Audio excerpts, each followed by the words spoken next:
안녕하세요, 여러분. 요즘 들어 언제 은퇴할 수 있을까 하는 고민 한 번쯤 해보셨을 거예요. 나이가 들수록 내가 지금 이대로 일하다가 언제쯤 쉴 수 있을까? 노후에는 어떤 모습일까? 같은 생각이 머릿속을 맴돌곤 하잖아요. 심지어 요즘 물가가 너무 올라서 식비며 교통비며 의료비까지 한 달 생활비가 꽤 많이 들고요. 그러다 보니 도대체 얼마가 있어야 은퇴하고 편하게 살 수 있을까? 궁금하신 분들 많을 거예요. 바로 이런 고민을 할 때 가장 많이 언급되는 수치 중 하나가 6억 원입니다. 그런데 6억 원이라는 금액이 들리자마자 에이, 난 평생 못 모으겠는데? 하고 바로 포기하고 싶으실 수도 있어요. 사실 6억이 적은 돈은 아니죠. 서울 아파트 전세값만 해도 훌쩍 넘는 경우가 많고 직장 생활 오래 해도 순수하게 6억을 모은다는 게 쉽지는 않습니다. 그런데 실제로 많은 은퇴 설계 전문가들이 6억 정도는 있어요. 적정한 삶을 유지할 수 있다고 말하곤 해요. 오늘은 이 이야기를 좀 더 구체적으로 해보려 해요. 왜 하필 6억 원인지, 그리고 실제 생활 속에서는 어떤 모습으로 나타나는지 사례 3가지 정도를 통해 살펴볼게요. 1. 왜 6억 원이라는 기준이 나올까? 사실 은퇴 후 필요한 자금은 사람마다 다 달라요. 가족 구성원, 사는 지역, 의료비 상태, 라이프 스타일, 여행 취향 등등 변수가 정말 많습니다. 그런데 대체로 전문가들은 평생 쓰게 될 평균 비용을 추산하고 그 금액에서 예상되는 연금과 다른 소득의 임대료, 투자 수익 등을 뺀 후 부족분을 은퇴 자금으로 간단히 계산해냅니다. 통계청이나 여러 연구기관에서 내놓는 자료를 보면 부부 기준으로 노후에 월 20만 300만 원 정도는 써야 그럭저럭 아끼면서도 평범하게 살 수 있다고 추산해요. 그보다 조금 더 여유롭게 살고 싶다면 월 35만 400만 원이 필요하다는 얘기도 있고요. 이를 기준으로 30년에서 40년 가까이 쓴다고 가정하면 현재 가치로 6억이라는 금액이 자주 언급되는 거죠. 당연히 이 수치가 모든 사람에게 딱 들어맞지는 않아요. 어떤 분들은 이미 집을 갖고 계셔서 주거 비용이 적게 들 수도 있고 부모님으로부터 물려받을 재산이 있을 수도 있으니까요. 하지만 별다른 소득이나 지원 없이 대부분의 은퇴 생활비를 직접 마련해야 하는 상황이라면 6억 원은 절대 만만치 않은 돈이면서도 현실적으로 필요한 금액일 수 있습니다. 2. 6억의 가치를 체감해 볼 3가지 사례. 자, 이제 6억 없으면 평생 일해야 한다는 말이 조금은 추상적으로 들릴 텐데요. 실제 우리 일상 속 사례를 통해 왜 이런 말이 나오는지 살펴볼게요. 1. 50대 중반 공무원 퇴직 후 재취업한 김 씨. 김 씨는 50대 중반에 공무원으로 정년퇴직을 했어요. 연금이 나오긴 하지만 본인이 생각했던 만큼 많지가 않더랍니다. 매달 200만 원 안팎으로 들어오는데 가족이 아직 대학에 다니는 아이 한 명 있고 본인과 배우자의 의료비도 꾸준히 들어가다 보니 당장 생활비가 빠듯해졌죠. 그래서 김 씨는 내가 이제부터 뭔가 더 벌어야겠구나 생각해서 퇴직 후에 바로 계약직으로 재취업하게 됐어요. 그분 말씀에 따르면 내가 좀 더 모아놨다면 어쩌면 이 나이에 이렇게 다시 열심히 일하진 않아도 됐을 것 같다면서 최소 56억이라도 미리 준비해뒀다면 마음이 훨씬 덜 불안했을 것이라고 하더라고요. 물론 공무원 연금 수령 덕에 최악의 상황은 피했지만 본인이 원치 않는 일을 또 해야 한다는 점에서 은퇴 후 삶이 생각만큼 여유롭지 못하다는 걸 실감했다고 해요. 이 퇴직금으로 카페 창업했다가 고생한 이 씨. 이 씨는 민간 기업에서 30년 가까이 근무하고 50대 후반에 퇴직했습니다. 퇴직금을 합치니 목돈이 3억 원 정도 됐고요. 그 돈으로 은퇴 생활은 턱없이 부족하다는 생각에 카페라도 해서 평생 직장 만들어야지 하고 창업에 뛰어들었어요. 하지만 자영업 현실이 녹록지 않았습니다. 임대료, 인건비를 내고 나면 수익이 거의 남지 않았어요. 사업이 생각처럼 잘 안 돌아가니까 매장 인테리어 등 초기 투자를 과하게 한 걸 후회하게 된 거죠. 결국 2년 만에 카페를 정리하면서 남은 돈은 1억 원 조금 넘게밖에 안 되었어요. 은퇴 이후 어찌 보면 유일했던 목돈이 반토막이 난 거예요. 지금은 부부가 둘 다 아르바이트를 하면서 생활비를 충당하고 있습니다. 이 씨는 6억 정도를 모아놓고 그중 일부로 간단히 투자나 가벼운 사업을 해봤다면 실패해도 완전히 무너지지 않았을 텐데라고 아쉬워했습니다. 30대부터 재테크에 열심인 박 씨. 박 씨는 조금 다른 사례예요. 아직 40대도 안 됐는데 결혼 전부터 재테크에 관심이 많았고 소득의 절반 이상을 꾸준히 저축하거나 투자에 돌렸어요. 직장을 다니면서도 아파트 청약, 부동산 소액 투자, 달러 자산 투자 등 다양한 루트를 공부했고요. 그 결과 30대 후반에 부부 합산 약 6억 원 가량의 순자산을 모았어요. 현재 박 씨는 아직도 직장을 다니고 있지만 자산에서 나오는 투자 수익으로 매년 꽤 안정적인 추가 소득을 올리고 있다고 해요. 덕분에 무리하게 승진 경쟁을 하지 않아도 가고 싶은 여행은 마음 편히 갈 수 있다는 게 큰 장점이라고 합니다. 아직 완전 은퇴를 생각하진 않지만 언제든 마음만 먹으면 한 12년쯤 쉬어가도 되겠다는 여유가 있다는 말을 들었을 때 경제적 자유가 이런 느낌이구나 싶었어요. 3. 내가 못 모을 것 같아도 시작해야 한다.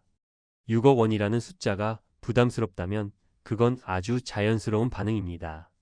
실제로 직장 생활만으로 순수 저축 6억을 만들어내긴 쉽지 않아요. 하지만 그렇다고 손 놓고 있을 수는 없겠죠. 절대적인 금액은 크지만 지금부터 준비한다면 조금씩 그 목표에 다가갈 수 있습니다. 월 목표 저축액을 설정하세요. 너무 무리할 필요는 없지만 그래도 생활이 아주 빠듯하지 않을 정도로 최대로 모을 수 있는 금액을 잡고 적금이나 펀드를 활용해 강제 저축해 보세요. 처음엔 10만 원이든 50만 원이든 괜찮아요.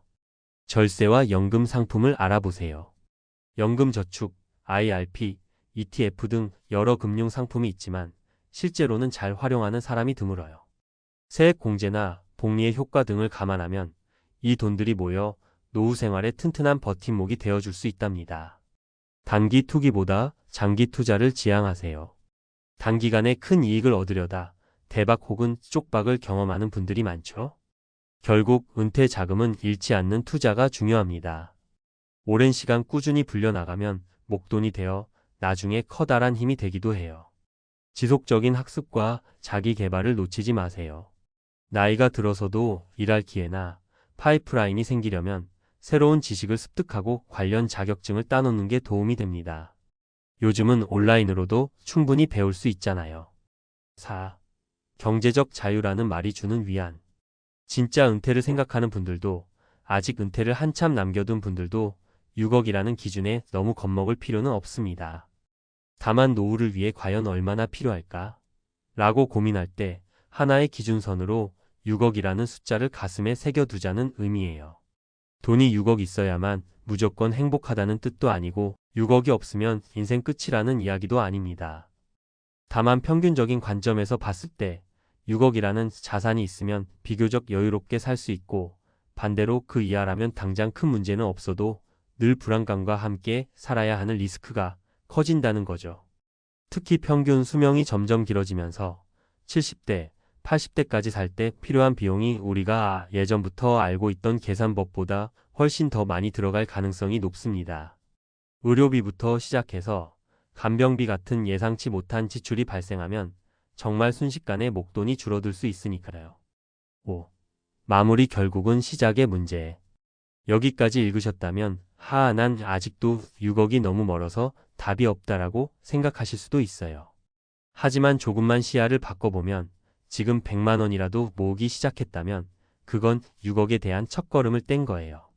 김 씨, 이 시처럼 은퇴 후에 다시 일자리를 구하거나 사업을 접고 생활비를 걱정하는 상황을 피하려면 박 씨처럼 어릴 때부터 단계적으로 재테크나 저축을 해두는 게 얼마나 중요한지 깨닫게 됩니다. 물론 여건이 어려운 분들도 계시겠지만 그럴수록 작은 금액이라도 노후 자금이라는 이름으로 묶어두는 습관이 큰 차이를 만들어내요.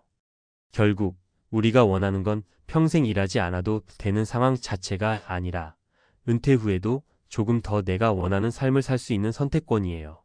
그걸 가능하게 만들어주는 게 바로 충분한 경제적 기반이라는 사실은 변함이 없죠.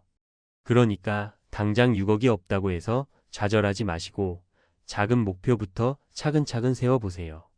월 저축, 연금 저축, 조금씩의 투자 이런 작은 조각들이 나중에 모여서 그래, 이제 쉼표 하나 찍을 수 있겠다 하고 자신 있게 말할 수 있는 순간을 가져다 줄 겁니다.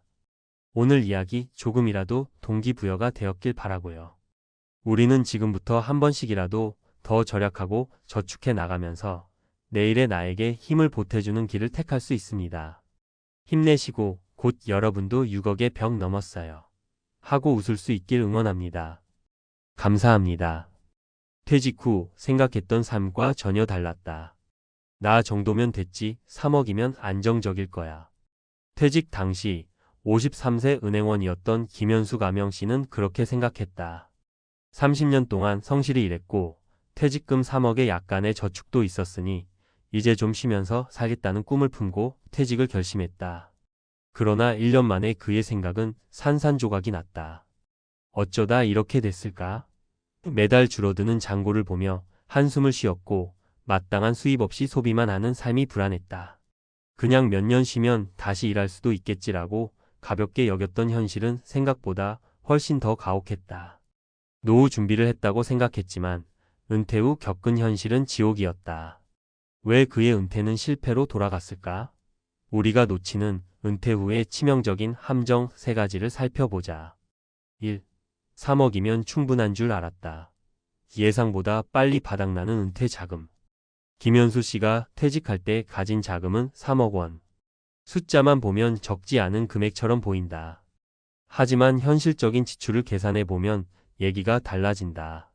월 생활비 300만 원, 1년 3,600만 원. 10년이면 3억 6천만 원. 단순한 계산만 해도 3억은 10년도 못 버티는 돈이었다. 그런데 문제는 이뿐만이 아니다. 예상 못한 의료비 50대 중반이 되니 건강에 이상 신호가 왔다. 허리 디스크 치료와 혈압약, 치과 치료 등으로 1년에 500만 원 이상이 들어갔다. 가족 행사 비용, 결혼식 축의금, 부모님 용돈, 아이 교육비까지 생각보다 지출이 많았다. 예상 못한 물가 상승. 2020년 이후 물가 상승률은 연평균 5%를 넘어서고 있다. 김현수 씨가 예상했던 3억의 가치가 점점 줄어들고 있었다. 나는 10년 이상은 충분할 줄 알았는데 5년도 안 돼서 불안해졌다. 결국 그는 돈 걱정 없이 편하게 쉬려던 계획을 접고 다시 일할 방법을 찾아야 했다. 쉬면서 소일거리나 하면 되겠지?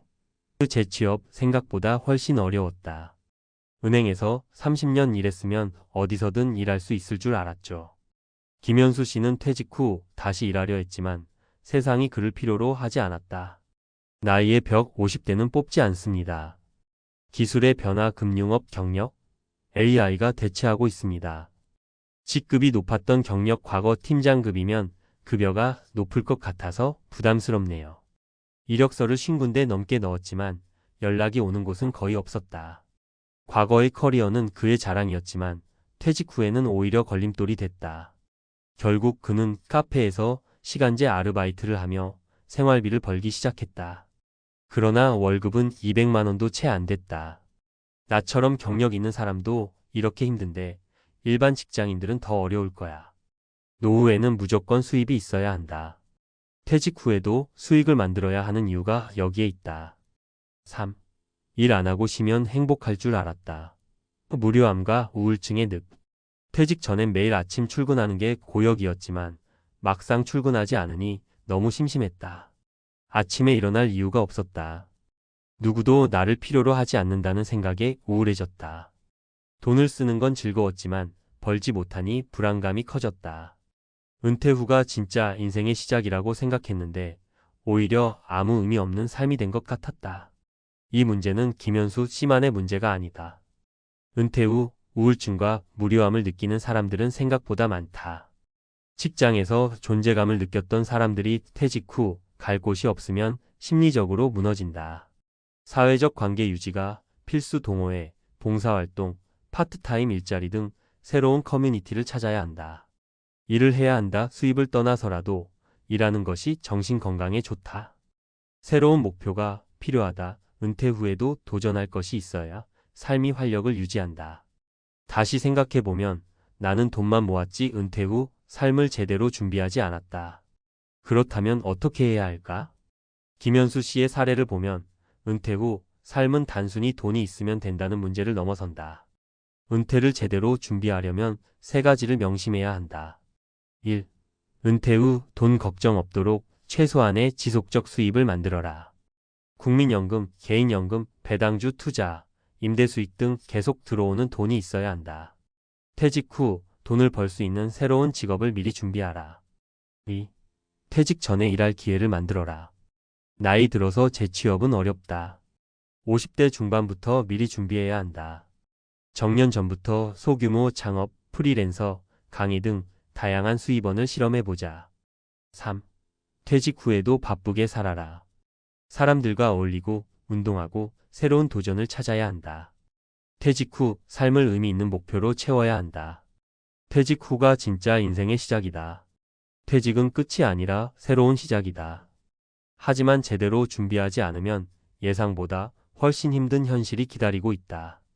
김현수 씨처럼 이 정도면 충분하겠지라는 생각으로 은퇴했다가는 큰 후회를 하게 된다. 지금부터라도 철저히 준비해야 한다. 은퇴 후에도 경제적 자유와 행복을 지키려면 지금 당장 준비하라. 퇴직 후가 진짜 인생의 시작이다. 하지만 준비되지 않으면 절벽이다. 앞서 김현수 씨의 사례를 통해 퇴직 후의 현실이 얼마나 가혹할 수 있는지 확인했다. 하지만 이 이야기는 결코 김현수 씨만의 문제가 아니다. 나는 그나마 낫지. 너. 지금도 많은 5060대가 같은 고민을 하고 있다. 난 연금이 있으니 괜찮을 거야. 너.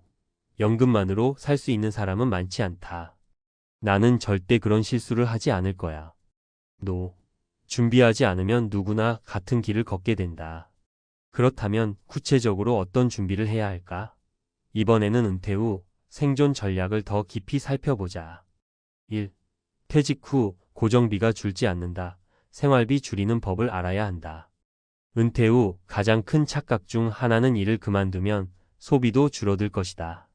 라는 생각이다. 하지만 실제로는 반대다. 소비가 줄기는커녕 오히려 더 늘어난다. 이제 시간이 많으니 여행도 다녀야지. 여행 비용 증가. 몸을 챙길 때가 됐으니 좋은 음식 먹어야지. 식비 증가. 운동도 해야 하고 취미도 즐겨야지. 각종 활동비 증가. 특히 고정비 지출이 줄어들지 않는다는 것이 문제다. 주거비 전월세 비용이 오르거나 유지비 관리비, 수도 전기료 등은 은퇴 후에도 그대로. 의료비 나이가 들수록 병원 갈 일이 늘어나고 의료비 부담이 커진다. 자녀 지원비 이제 독립했겠지? 라고 생각해도 예상치 못한 지원이 필요할 수 있다. 해결책. 은퇴 전부터 생활비를 줄이는 연습을 해야 한다. 소비 습관을 바꿔야 한다. 절약이 아니라 합리적인 소비로. 노후 주거를 미리 고민해야 한다. 집을 유지할 것인지 작은 집으로 옮길 것인지. 2. 퇴직 후에도 일해야 한다. 하지만 어떻게? 김현수 씨처럼 다시 일하려고 해도 쉽지 않은 것이 현실이다. 그럼 퇴직 전에 어떤 준비를 해야 할까? 가장 흔한 실패 시나리오. 나이 들면 몸이 힘들어도 택배나 대리운전 하면 되겠지? 건강 문제로 오래 버티지 못한다. 기술이 없지만 막상 닥치면 뭔가 할 수 있겠지? 아무 준비도 없으면 기회가 오지 않는다. 퇴직하면 쉬면서 적당한 일자리를 찾아야지. 그때는 이미 늦었다. 퇴직 전에 꼭 해둬야 할 것들. 작은 부업이라도 시작하라.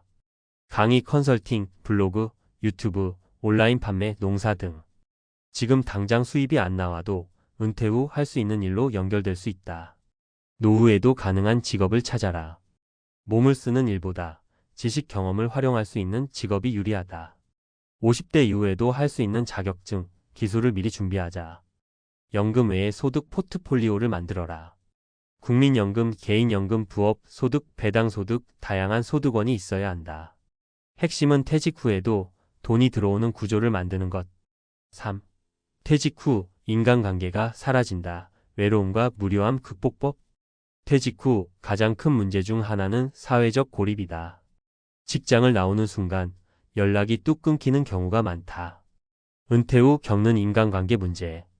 동료들과 매일 얼굴 보다가 이제 혼자 있다 보니 적적하다. 밖에 나갈 일도 없고 점점 사람들과 멀어지는 느낌이다.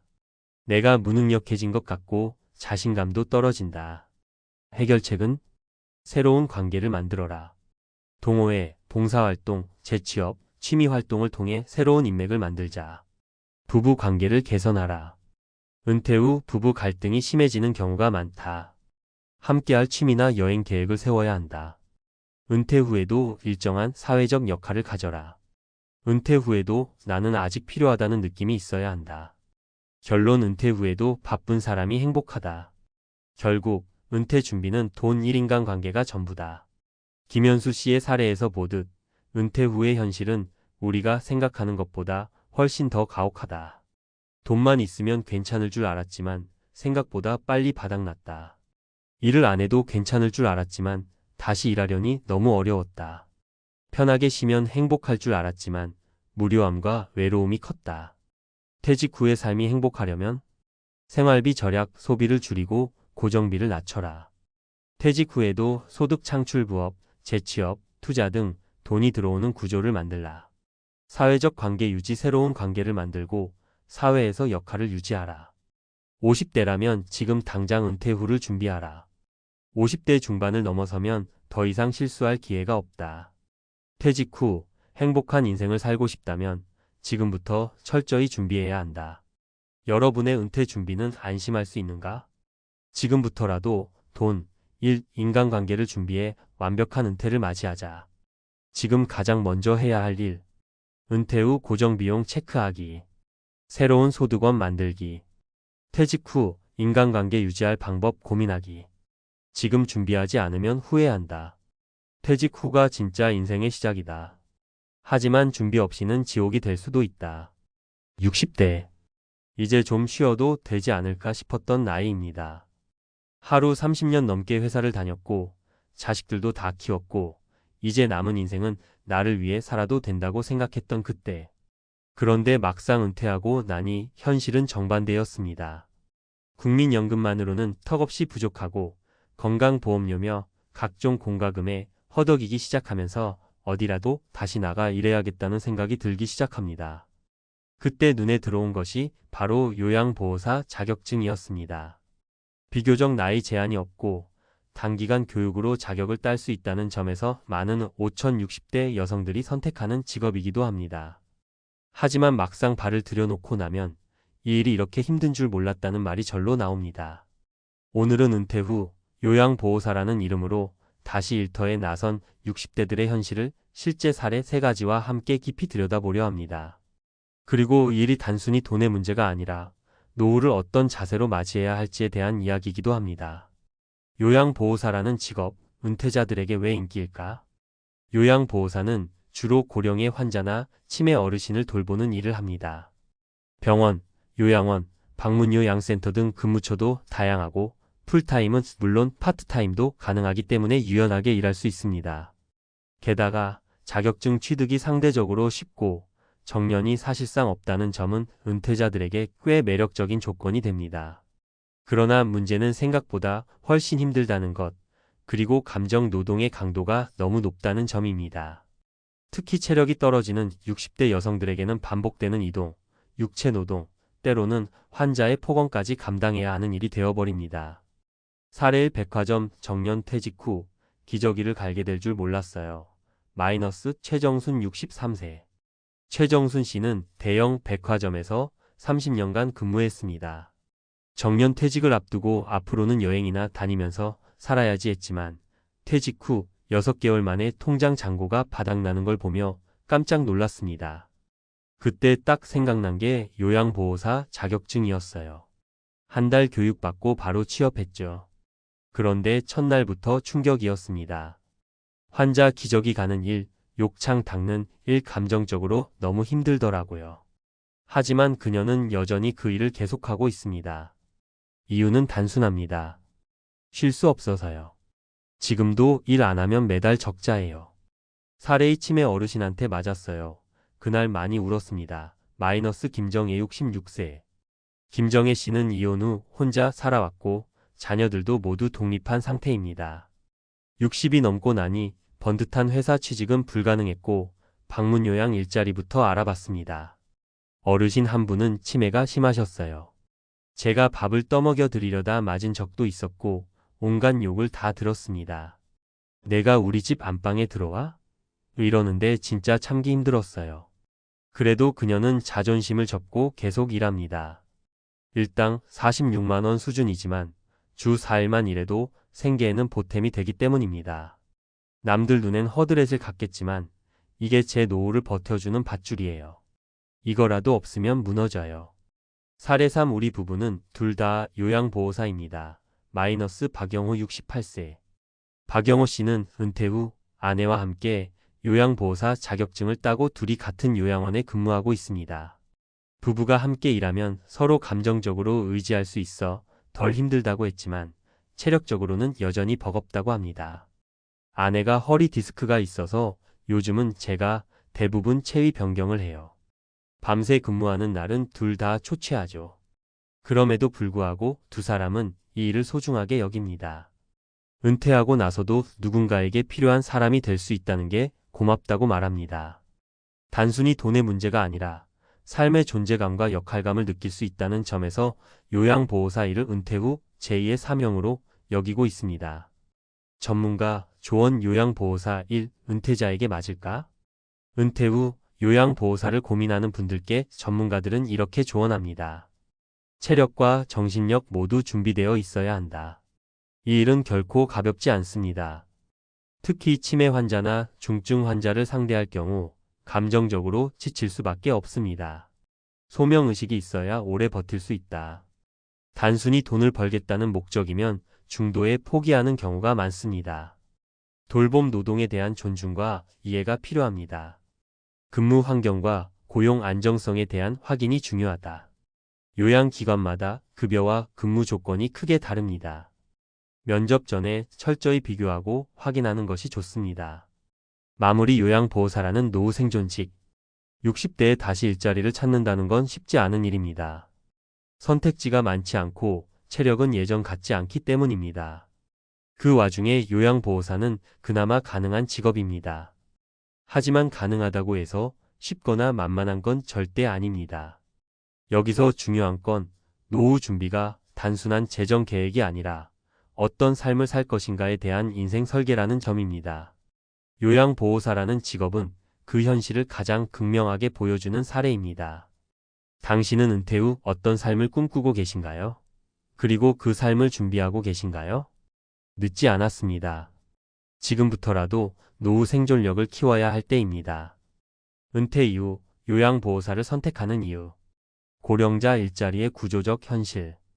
60대 이상 고령층이 은퇴 이후 다시 일을 찾는 가장 큰 이유는 경제적 필요입니다. 국민연금 수령액은 개인마다 다르지만 평균 월 62만 원 수준 2023년 기준으로 단독 생계는 사실상 어렵습니다. 게다가 국민연금 수령 개시 연령이 65세로 늦어지면서 60세 전후 은퇴자들은 연금 공백기를 메울 소득원이 필요한 상황입니다. 이때 선택 가능한 일자리는 제한적입니다. 건강이 좋고 학력이 높더라도 60대 이상의 취업률은 40%를 넘지 못하며 단순 노무직 중심의 일자리로 편중되는 경향이 있습니다. 요양보호사 직종은 이 틈을 메워주는 대표적인 고령자 취업 분야입니다. 요양보호사란 어떤 직업인가? 요양보호사는 노인장 기호 양보험제도 2008년 도입에 따라 노인의 신체활동 및 가사 지원을 담당하는 전문 인력입니다. 노인요양시설, 주간보호센터, 방문요양 서비스 등에서 근무하며 대상자는 치매 중풍 고혈압 당뇨 등으로 일상생활이 어려운 65세 이상 고령자가 주를 이룹니다. 주요 업무. 식사, 배변 목욕, 체위 변경 등 일상생활 지원. 말벗 정서적 교류. 의료기관 동행. 생활기록지 작성 및 기관보고. 요양보호사 자격 취득 방법. 1. 교육과정 수료 총 240시간. 이론 교육 80시간. 실기교육 80시간. 현장 실습 80시간. 2. 자격시험 응시 및 합격. 한국보건의료인국가시험원 주간. 100점 만점 기준 과목별 40점 이상, 평균 60점 이상. 3. 자격증 발급 후 취업. 민간요양기관, 재가복지센터, 요양병원 등의 지원 가능. 교육비용은 약 30만 50만 원 수준이며 일부 지자체 및 고용센터에서는 국비 지원 또는 교육비 일부 환급 제도도 시행 중입니다. 장점과 단점 은퇴자 관점에서의 요양보호사 직업 분석. 항목 장점 단점. 진입장벽 자격증, 취득 시험 단기 교육 실습 및 체력 요구. 고용 안정성 고령자, 취업 장려로 수요, 지속 임시직 비율 높음, 계약직 다수. 근무 시간 파트타임 가능, 일정 선택 유연 스케줄 불안정, 감정 노동 많음. 소득월 10만 180만 원 수준, 주 35일 기준 고강도, 노동 대비 낮은 보수. 사회적 가치 누군가에게 꼭 필요한 존재가 됨 돌봄 노동에 대한 낮은 사회적 인정. 요양보호사 수요는 앞으로도 늘어난다. 통계청 자료에 따르면 2025년이면 전체 인구의 20%가 65세 이상, 이른바 초고령 사회에 진입합니다. 동시에 치매, 중풍 등 장기 요양이 필요한 노인의 수도 급증하고 있습니다. 장기 요양보험 등급 판정 인원. 2013년 약 38만 명, 2023년 약 107만 명. 요양보호사 수요 역시 연 35만 명 수준 증가 중. 즉, 요양보호사는 고령화 사회에서 지속적으로 성장할 직업군이며 은퇴 이후 경제활동을 이어가야 하는 중장년층에게는 비교적 안정적인 기회를 제공합니다. 이 직업을 고려할 때 반드시 알아야 할 점. 체력과 정서적 준비는 필수입니다. 단순한 가사 도우미 업무가 아닙니다. 기저귀 교체, 욕창 관리, 거동 보조 등 신체적 부담이 큰 업무가 다수 존재합니다. 또한 치매 환자의 반복된 언어, 폭언 등에 감정적으로 소진되기 쉽습니다. 사전 기관 선택이 중요합니다. 시설마다 근무 환경, 급여 체계, 대상자 수, 안전 대책 등이 천차만별입니다. 고용 계약 전에는 계약 조건, 교육 지원 여부, 휴게 시간, 안전장비 제공 여부 등을 반드시 확인해야 합니다. 중장기적으로는 자격증 업그레이드도 고려할 수 있습니다. 예 요양보호사 간호조무사, 사회복지사 2급 등 경력과 실무 경험을 바탕으로 돌봄 전문가로 커리어 발전이 가능합니다. 결론 요양보호사는 생존형 직업이자 의미 있는 일. 60대 이후의 삶은 더 이상 은퇴가 끝이 아닙니다. 연금, 저축, 자산만으로는 부족한 시대에서 우리는 노동을 통해 노후를 유지해야 하는 새로운 패러다임을 마주하고 있습니다. 요양보호사는 그런 현실 속에서 은퇴자들에게 일자리로서의 현실성과 사회적 역할로서의 의미를 동시에 지닌 직업입니다. 하지만 감정 소진과 신체 부담이 큰 만큼 진지한 고민과 사전 준비 없이 단순히 돈벌이로 접근했다가는 중도 포기율이 매우 높습니다. 따라서 요양보호사라는 선택을 고민 중이라면 자신의 체력, 성향, 삶의 방향에 맞는지 충분히 판단하고 노후에도 지속 가능한 노동을 위한 전략적 선택으로 바라보시길 권합니다. 난 끝났다고 울던 62세 공장장, 자격증 따고 전국에서 불려다닌 진짜 이유. 62세에 퇴직하고 나니까 진짜 세상이 나를 필요로 하지 않는 것 같더라고요. 하루하루가 괴로웠어요. 뭔가 하고 싶은데 아무도 날 불러주질 않으니. 이 말 어쩌면 당신도 해보셨을 겁니다. 정년퇴직 혹은 권고사직을 맞이한 뒤 허무하고 공허한 그 느낌. 평생 한 우물만 파며 일했던 사람이 갑자기 사회에서 빠져나오면 마치 나는 이제 쓸모없는 사람인가 하는 자괴감이 들곤 합니다. 특히 60대 초반은 몸은 아직 멀쩡한데 일할 곳은 잘 안 보이고 사회는 우리에게 이제 그만 쉬어라는 메시지를 던지는 듯하죠. 하지만 아이들 아직 취업 못했고 집 대출은 끝나지 않았고 노후 자금은 턱없이 부족한 현실. 쉬고만 있을 수는 없습니다. 이럴 때 필요한 게 바로 자격증입니다. 나이가 많아서 안 될 것 같아요. 라는 말 실제로는 사실이 아닙니다. 오히려 지금이 자격증을 따서 경력과 연륜을 무기로 재도약할 수 있는 골든타임입니다. 오늘은 난 끝났다고 울던 한 공장장이 어떻게 전국에서 불려다니는 전문가가 되었는지, 그리고 우리 주변의 60대들이 어떻게 자격증 하나로 인생 2막을 열었는지를 3가지 사례로 이야기해 보려 합니다. 첫 번째 이야기. 62세 공장장, 소방안전관리자, 자격증으로 부활하다. 김정호 씨가 겪는 경남 창원의 한 제조업체에서 35년을 근무하다가 62세에 정년퇴직을 맞았습니다. 퇴직 직후엔 그냥 쉬자고 마음먹었지만 막상 집에 앉아 있으니 세월이 원망스럽고 하루가 지루하기만 했죠. 무엇보다 마음이 허탈했습니다. 그러던 어느 날 우연히 유튜브에서 소방안전관리자 2급 자격증으로 재취업한 사례를 보고 눈이 번쩍 띄었습니다. 공장에서의 안전관리 경험이 떠올랐고 이거라면 나도 할 수 있겠다는 희망이 생겼습니다. 3주간 집중해서 자격증을 땄고 몇 군데 이력서를 내자 대형 병원, 물류센터, 대학교 시설팀 등에서 면접 요청이 쏟아졌습니다. 결국 지방의 한 요양병원에서 월 280만 원 계약직으로 재취업에 성공했습니다. 본인이 해온 현장 경험에 자격증이라는 신뢰가 더해져 주변에서도 전문가로 불리며 대우받고 있다네요. 두 번째 이야기.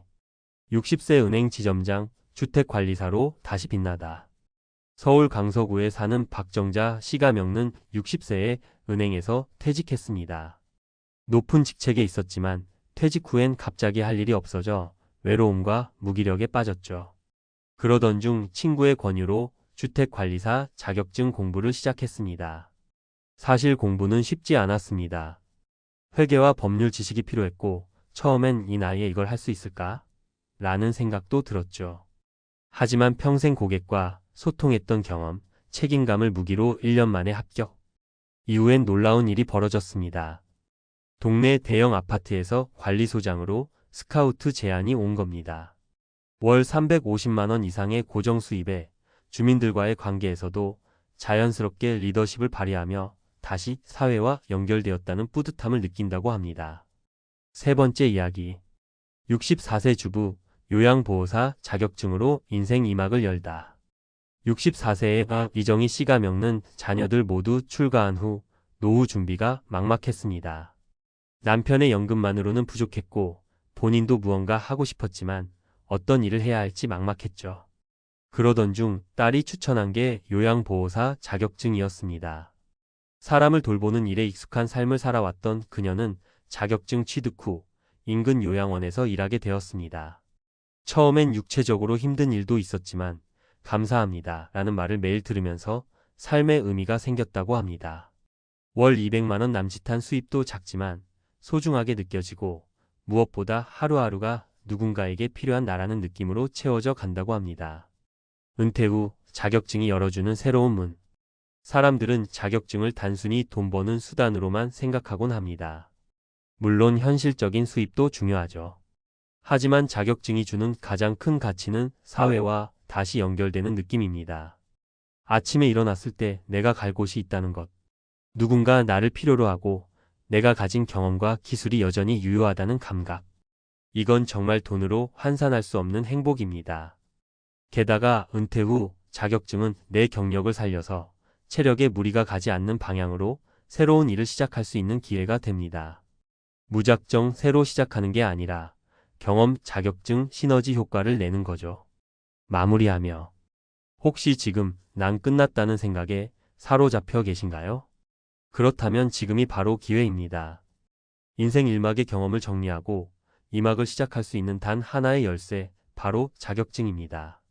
자격증 공부는 젊은이만 하는 게 아닙니다. 오히려 연륜과 현장 경험이 있는 60대야말로 자격증이 가장 빛을 발하는 세대입니다. 지금 시작해도 늦지 않았습니다. 나이 60 자격증 하나면 인생이 다시 열린다는 것. 오늘 그 가능성의 문을 노크해 보시길 바랍니다. 은퇴 후에도 자격증 하나면 다시 시작할 수 있다. 평범한 60대가 인생 2막을 여는 가장 현실적인 방법. 자, 그럼 이런 질문이 남죠. 도대체 어떤 자격증이 나한테 맞을까? 이 질문 정말 중요합니다. 은퇴 후에는 무턱대고 자격증을 따는 게 아니라 내가 해왔던 일과 내가 앞으로 감당할 수 있는 일, 이 두 가지 기준을 잘 맞춰야 합니다. 예를 들어 공장에서 일했던 분이라면 소방안전관리자, 산업안전기사, 전기기능사 같이 현장 경험이 있는 분야에서 자격증을 따는 게 훨씬 유리합니다. 사무직이나 은행에 근무하셨던 분이라면 주택관리사, 격리회계, 전산세무 혹은 사회복지사 같은 자격증이 좋습니다. 그리고 체력이 좀 부담되시는 분들 또는 누군가를 돌보는 일에 보람을 느끼시는 분이라면 요양보호사, 간병인 교육, 실버케어 전문가 과정도 아주 좋습니다. 은퇴 후 자격증 선택의 핵심 기준 3가지. 자격증을 고를 땐 아래 세 가지만 기억하세요. 1. 몸에 무리 없는 일인가? 아무리 돈을 많이 벌 수 있어도 하루에 8시간 이상 서 있어야 한다거나 무거운 걸 들어야 한다면 60대에게는 무리예요. 오래 못 갑니다. 자격증 공부보다 중요한 건 지속 가능성이에요. 2. 내 경험과 연결되는가? 전혀 모르는 분야보다 내가 해왔던 일과 연관된 분야가 훨씬 빠르게 자리를 잡을 수 있어요. 예를 들어 고객 응대, 관리 경험, 기계 유지 보수, 서류 정리 이런 경험들이 의외로 쓸모 있습니다. 3. 수요가 꾸준한가? 이건 정말 중요합니다. 트렌드 따라가는 자격증 말고 노인복지, 안전관리, 시설관리, 실버산업 같은 인구 고령화, 사회에서 필요한 자격증이 훨씬 유리해요. 실전 팁, 자격증 따고 실제로 일하는 방법. 자격증만 따고 끝이면 아깝습니다. 실제로 일을 구하는 전략도 알아야 하죠. 경력과 자격증을 엮은 이력서 쓰기. 자격증만 있고 경험이 없다는 사람보다 이런 경험이 있는데 자격증까지 갖췄다는 사람이 무조건 유리합니다. 이전 직장에서 했던 일을 자격증과 연결해서 써보세요. 예. 공장 생산 라인에서 30년간 안전관리 업무를 병행하였으며 현재 소방안전관리자 자격증을 취득함. 지역복지센터, 구청 일자리센터 활용. 은퇴 후 일자리 중 상당수는 온라인 취업 사이트가 아니라 지역 기반 네트워크에서 나옵니다. 요양보호사, 시설관리, 사회복지사 일자리는 주민센터, 노인복지관, 시니어클럽 같은 데서 직접 모집하기도 하니까 꼭 한번 방문해 보세요. 유튜브, 블로그로 정보 검색 후기 확인. 특히 5060대 자격증은 시행착오가 적은 게 중요해요. 유튜브에는 요양보호사, 브이로그, 주택관리사 합격 후기, 소방안전관리 실무 같은 콘텐츠가 많습니다. 직접 해본 사람들의 생생한 이야기가 큰 도움이 됩니다. 자격증 따는데 걸리는 시간과 비용은? 사람들이 자격증 도전을 망설이는 가장 큰 이유는 이거예요. 돈 많이 들고 오래 걸리는 거 아냐? 그런데 요즘은 꼭 학원을 다니지 않아도 인강 인터넷 강의로 공부할 수 있고 심지어 국가 지원 무료 교육도 많습니다. 고용노동부, 평생교육원, 시니어 재취업센터 등을 통해 8만 100% 무료 지원도 가능해요. 예를 들면 소방안전관리자 2급 23주 학습 시험 단일 과목 평균 학원비 1,530만원, 요양보호사 총 240시간 교육 이론 실습 포함 비용 약 30만원 일부 보조 가능, 주택관리사 6개월 1년 학습 필요, 인강 위주로 가능 평균 4,050만원 수준. 부담스럽지 않죠? 무엇보다 이 비용은 다시 일해서 버는 수입으로 충분히 회수 가능하다는 게 포인트입니다. 진짜 중요한 건 할 수 있다는 믿음. 많은 분들이 말합니다. 나이가 많아서 공부가 안 돼요. 나는 자격증 시험 같은 거랑 인연이 없어요. 지금 시작해도 늦었겠죠? 그런데 제가 지금까지 만나본 분들 중에서 이런 말로 스스로를 막아 놓았던 분들은 실제로 아무것도 못 하셨어요. 반대로 그냥 일단 해보자 하면서 용기 낸 분들은 놀라운 성과를 만들어냅니다. 자격증 공부는 완벽하지 않아도 됩니다. 정답률 60점만 넘으면 되고 꼭 1등 안 해도 됩니다. 우리에겐 시험 점수보다 경험과 성실함이라는 무기가 있기 때문이에요. 마지막 한마디. 혹시 지금 이 글을 읽는 당신이 하루하루 막막하고 자식에게 손 벌리기 싫고 내 인생이 아직 끝나지 않았다고 믿고 있다면, 그렇다면 자격증 꼭 한번 도전해 보세요. 돈을 버는 것도 중요하지만 내가 아직 세상에 쓸모 있는 사람이라는 자존감을 되찾는 게 더 중요합니다. 누구나 새로운 인생을 살 수 있습니다. 단, 시도한 사람만이 가능합니다. 지금 도전하세요. 당신의 60대는 자격증 하나로 완전히 달라질 수 있습니다.